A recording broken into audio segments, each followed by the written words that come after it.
ఈ పవిత్రమైన దువా పఠించడం ద్వారా మనకు స్వర్గము అంటే స్వర్గం యొక్క సుఖాలు మనము ఈ భూమి మీదనే అనుభవించవచ్చు.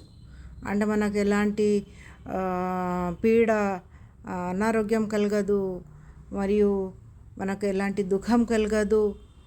అందరూ మనతో మంచిగా మెలుగుతారు, ఎవరు కష్టపెట్టరు, ఎవరు శత్రువులు ఉండరు, సుఖమే సుఖం ఉంటుంది. అందుకే ఈ భూమి పైన అనుభవిస్తావు నువ్వు సుఖాలు అనుభవిస్తే మన ఈ భూమి స్వర్గం అన్నట్లే కదా.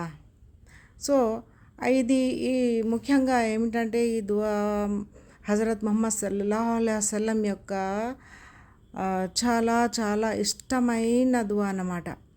అందుకే దీన్ని మనము తవాఫ్ చేసేటప్పుడు, మక్కాలో తవాఫ్ చేసేటప్పుడు చదువుతారన్నమాట.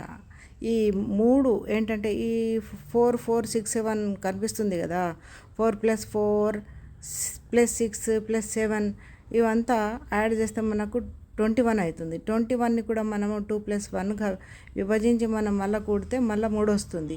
3 అనేది అల్లాహ్కి డైరెక్ట్ మనం కనెక్ట్ కావచ్చు అన్నమాట.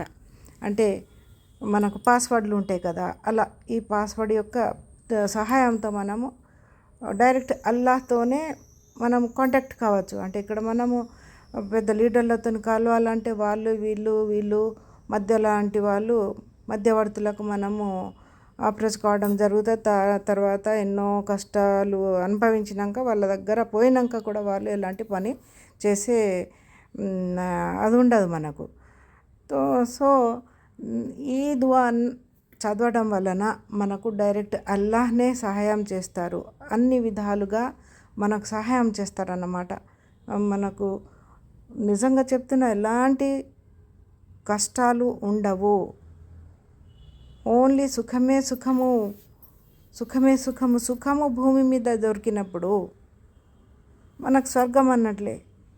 సో ఇది ఈ దువా యొక్క అర్థం అన్నమాట. ఈ దువాలో మొత్తం 46 అక్షరాలు ఉన్నాయి. 46 అన్నప్పుడు కూడా 4 + 6 ఎంత అవుతుంది? 10.